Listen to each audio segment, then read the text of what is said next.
आज से 1 साल पहले कल ही के दिन वॉली एयर फ्लाइट 180 JFK एयरपोर्ट से टेक ऑफ के तुरंत बाद ही क्रैश हो गई थी। इस हादसे ने सबका दिल दहला दिया था, पर सबसे ज्यादा असर माउंट अब्राहम हाई स्कूल पर पड़ा, जिसके 40 स्टूडेंट्स और 4 फैकल्टी मेंबर्स मारे गए। पर जो हादसे इस क्रैश के बाद हुए वो इस हादसे से भी ज्यादा अजीब थे। जो लोग प्लेन से उतरकर इस क्रैश से बच गए थे वो लोग कुछ ही दिनों में अजीबोगरीब हादसों में अपनी जान गंवा बैठे। कुछ कहते हैं कि ऐसा होना बस एक इत्तेफाक था, पर कुछ ये भी मानते हैं कि इसके पीछे जरूर कोई मनहूस वजह थी।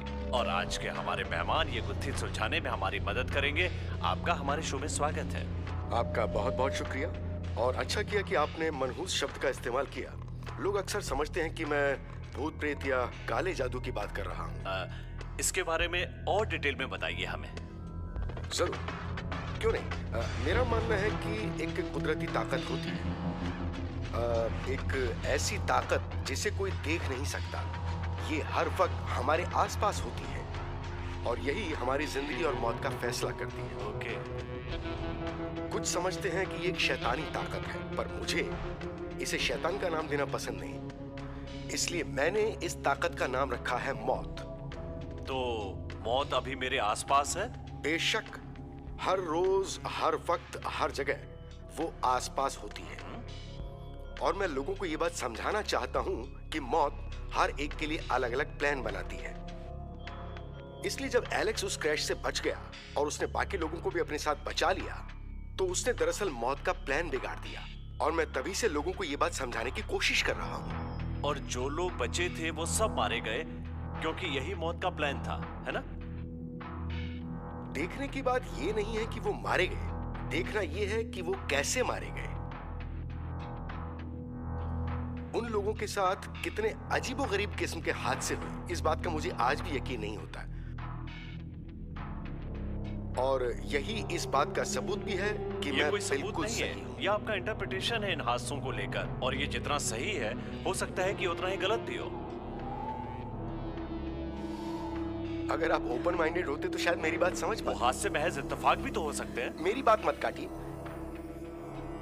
इत्तेफाक एक या दो लोगों के साथ हो सकता है, सबके साथ नहीं, क्योंकि उसमें सभी की मौत हुई थी। इसमें अलग क्या है? हर रोज हजारों लोगों की जान जाती है।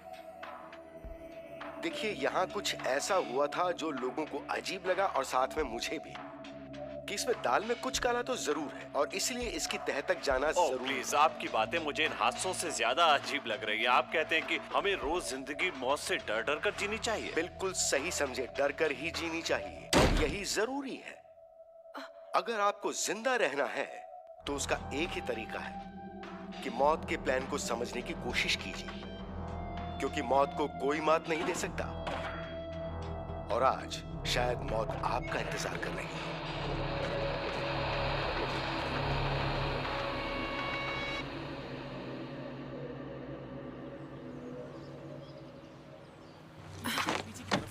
ओके, मैं चलती हूँ। किम्बली, तुमने सारी चीजें रख ली ना?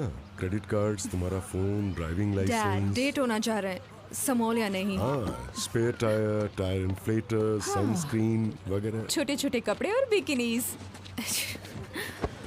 मजाक कर रही हूँ। डोंट वरी, मैं इसका ख्याल रखूंगी। अगर तुम इसका ख्याल रखोगी तो तुम्हारा कौन रखेगा? Bye dad. बाय।